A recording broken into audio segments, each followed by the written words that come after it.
It is against the backdrop of the Conference of Ministers 2016 that we chat to the ECA Executive Secretary, Mr. Carlos Lopes, about a number of issues pertinent to the sustainable development of the African continent. But first, what's new with the 2016 African Development Week and the partnership between the UN and the AU? Since the 2015 meeting, when the challenges impeding Africa's growth were addressed, how much progress has been registered on some of the key issues? It has been a difficult year. We should not try to window dress. Have we progressed? We have done, economically speaking, rather well compared to others, but the world in itself has not done very well. We have a recessive development in many parts of the world, and it affects Africa. It affects Africa because the investors have become more cautious, because the commodity demands have been a bit suppressed. We have also currency volatility. We have problems with debt increasing slightly. So all of these macroeconomic indicators is scaring some people. Although I think it's highly unjustified because the mega trends are in favor of Africa. It is true that in 2015 we only got 3.7% growth compared to our usual 5. We hope this year will go back to 5. This is our expectation, but we are not 100% sure it will happen. That's on economic growth. But what we consider more important is really what we call structural transformation. What we mean by that is basically how much are we progressing in changing the composition of the economic structure.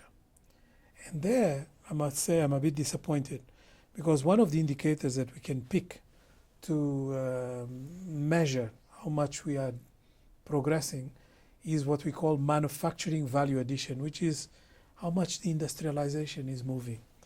And we decreased about 1%. 1% is not a drama, but we are in such a low point that 1% makes a difference. And at this time, if anybody told me that we stagnated, I would not be happy. But to tell me that we are regressing, that is worrisome. So that's why we have to accelerate some of the proposals and policies that we are discussing. And hopefully this meeting will contribute towards that. In your view, what is the solution or what are the solutions? Well, what I have registered is that the countries that are doing well are countries that have put a level of ambition at a very high turn. And the countries that are not really doing so well, countries that have been a bit lazy in terms of how they deal with strategy. You may be very rich with minerals, but if you don't do a lot of changes in the composition of how you deal with your minerals, you are likely to suffer and your growth is going to stall one day or another. Let me just compare two countries that are neighbors, Angola and Congo. Both are very rich, one on oil, as we know, Angola, and another on a number of other minerals. DRC has done a lot of reforms, and we don't talk about them because we are always talking about the conflict part of DRC. But when it comes to the macroeconomics, they have been one of the best in terms of reforming. So therefore, this year, they will grow at 7.58%. Angola is going to go down from that kind of a level to maybe 3-4, and that is why I think reforms are so important. So what we need, in one word, is to accelerate the transformation and the policies, but also to increase our level of ambition. Regional integration is a development priority for Africa. It is about getting things moving freely across the whole of Africa. But how fast are we moving? Well, on the regional integration, I think we have progressed a lot because you have two big negotiations taking place right now. The so-called tripartite negotiation between COMESA, SADC, and the East African Community. It's making a lot of progress, and these countries are really integrating in a number of protocols, trade facilitation, rules of origin, and you name it. So it's really going well. On the continental free trade area, which is a more ambitious continent-wide initiative, we are slowing a bit in relation to what was expected because we are supposed to launch this new continental free trade area next year. So we have 1 year to go. And I don't see, sort of the momentum and the excitement that I see with the tripartite. So I would say it's a mixed bag. When it comes to illicit financial flows, I think we have progressed much more because there was the adoption of all the various proposals of policy by the African heads of state, and we identified very clearly that there was a part the Africans could do, but the majority of the measures had to be global. To my surprise, some countries are actually collaborating very well. Like, for instance, the United States has done a lot of work to respond to the proposals of the report. We also saw a lot of interest on the part of OECD. We see less interest on the part of the IMF, and we were expecting that they will be a bit more galvanized by the conclusions of the report. Again, I would say, although we are not getting everything that we want yet, the debate is launched. The Financing for Development Conference in Addis put it right at the center, and I think it will not go away. So this is now a debate that is no longer African, it has become a universal issue. And the fact that a lot of countries, namely in Europe, have discovered that these big multinationals of the new economy were not paying them taxes has also helped. Because all of a sudden they discovered that it was not just us complaining. They also complain about not getting enough taxes. So I think it's a positive development. And finally, we are very proud that this year we have worked together, African Union, ECA, and African Development Bank, on a regional integration index. This is very important because it's a way of taking the debate out of just trade. It is true that trade is not phenomenal amongst African countries. But what people forget is that trade is just one dimension. Mm-hmm. If we don't have good roads, if we don't have good airlinks, if there is problems of mobility with visas, if we have issues of compatibility of telecom systems, if the financial sector has difficulty moving capital, all these different variables are then reflected in our poor trade statistics. Yes, because we are on the lowest average in the world. Exactly, about 14 to 16%. So we wanted to get the debate to a level of comprehensiveness that will allow for it to be more technical and less political. And this is going to be presented this week. The emphasis is on acceleration. Some goals have been fulfilled, but the problem is the pace. What are the key drivers that will accelerate the process regarding implementation? One of the ways we can accelerate is to be much more precise on our industrial policy. So this year we are completing our series on industrial issues relating to Africa with the 6th and 7th report on this matter. One focusing on greening industrialization, and another one on transformative industrialization, which is basically importing the good experiences of Southeast Asia. Not only Southeast Asia, but that one in particular. We have Professor Ajun Chang, which is a very well-known author from South Korea, that is going to be with us. So we think that time has come to be much more precise in the implementation of industrial policy. Some countries are doing it. I will count around 10 in Africa, but 10 out of 54, you will agree with me, is not yet very impressive. So we need more. Then a second way of accelerating is to make sure that we become much more concerned about some issues that have not been very central to our agenda. One is corruption, because we have been influenced by external perceptions of corruption. And when in fact what we need is to fix our fiscal systems, our tax systems, and not so much, whether our leaders are corrupt or not corrupt. This kind of discussion, I don't want to minimize it, but there's been too much slogan discussion, not based on research, on data that we are now collecting. And our report on corruption perceptions that we are going to launch this week is going to put the finger into that type of issues. And then another one, for instance, is blue economy. Because we all often talk about how much stolen Africa is of its mineral rich. But what we don't talk as much is how much our seas and our waterways are stolen as well, probably much worse. And also, we don't take into account the possibilities that the blue economy offers us to industrialize. Because, you have an internal African market that will benefit from a better port structure. Our railway system is not connected with the needs of industrialization in the continent, is related to exporting minerals without being actually transformed. So all these things are part of understanding the potential of the blue economy. And I think this is another debate that we are going to have. Yes, we've been talking about this issue, this challenge of infrastructure for a long time now. Well, but we have done a lot of progress on infrastructure. This is one of the areas where we'll never be completely happy. Because according to the best estimates, we need about $90 billion a year of infrastructure investment to get things right. And we are getting about half, a bit more than half. So we have a huge deficit. The issue is, how can we find the money to fund this deficit? Because we have never built as much as in the last 5 years. In fact, in the 5 years that just passed, we have invested more on infrastructure than the previous 15.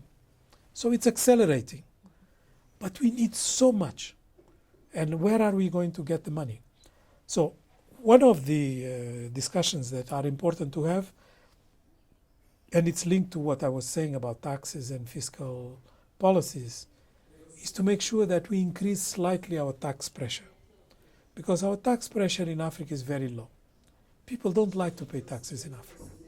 If we just increase it by 1%, we take care of the infrastructure deficit. With regards to Africa's international economic relations, it has to be a win-win partnership. How do you see the future of such a global partnership? The most important aspect is for African leaders to understand that the way we are discussing aid is counterproductive. Not that I'm against aid, but I think aid should be a booster of domestic resource mobilization. Aid to do things that we are supposed to do through the state apparatus is not really a solution. I'll give you the example of agriculture. Aid has been pouring about $10 to $15 billion into the agricultural sector in Africa every year. They've been doing this for 30 years. Our productivity gains are marginal. We have not changed agriculture in Africa. Why? Because the focus is on poverty reduction, resilience, and food security. How can one be against poverty reduction, resilience, and food security? Nobody is against. But the problem is that if you just focus on those three, you don't treat agriculture as an economic sector. You treat it as a social sector. So we are having a moral discussion, not an economic discussion. And I want it to be an economic discussion. So that's one example. But we can multiply these examples. So what we expect from aid is a completely different way of operating. The same goes for how we deal with investment. The characteristics of risk are diminishing the possibilities of Africa attracting more investment. So we have to deal with why are these risk perceptions so resilient, so permanent? Partly is our fault. We are, for instance, looking this week on investment treaties. We sign investment treaties that we think are going to attract investment because we give everything away. And we think that is going to be the attraction. It doesn't work. Actually, we can demonstrate that countries in Africa that receive the most are the ones that have the toughest conditions. Why? Because the investor is looking for predictability, not facility. Of course, if they can push you, they will. That's normal. That's part of the market. But I think we really don't treat some of these issues the way they should. Like trade is another example. So if I just take these three, the way we deal with aid, trade, investment, is not in favor of Africa, but it's mostly the fault of Africans. They have to change their mindset. What should be the priorities? Mindset change. Because the moment your mindset is changed, will negotiate in a very different way. Will negotiate with knowledge. Will negotiate with strategy. I'll give you one example with China. Everybody in Africa thinks that China is our number one economic partner. China is our number one trading partner. And there's a big difference between being your economic partner and your trading partner. Because China is only number 7 in investments in the continent. That is very low. I want more from China, not less. Because if you just have 7 position in the ranking, it means it's very, very small. The continental stock of Chinese inward investment is about $23 billion. China last year invested in Europe $23 billion. That was 1 year. In Africa, they have $23 billion of stock. That's what they have been doing for the last 20. And how has it, what has been the impact now with regards to what happened in China on the continent? Of course, from the trade perspective, we are seeing a stalling and even a regression in some areas.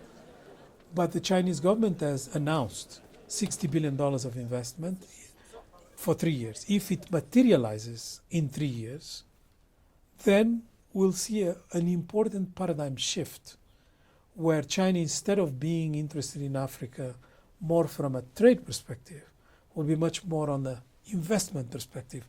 That is a paradigm shift in many ways, and it would have been a crisis that did not go to waste. Yeah. And with regards to the commodity crisis that we have known since the beginning of the year?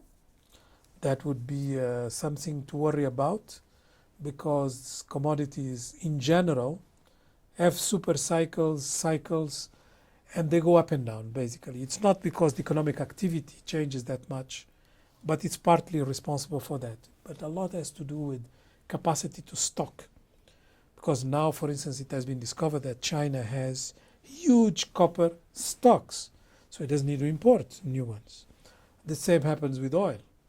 So how do we address these issues?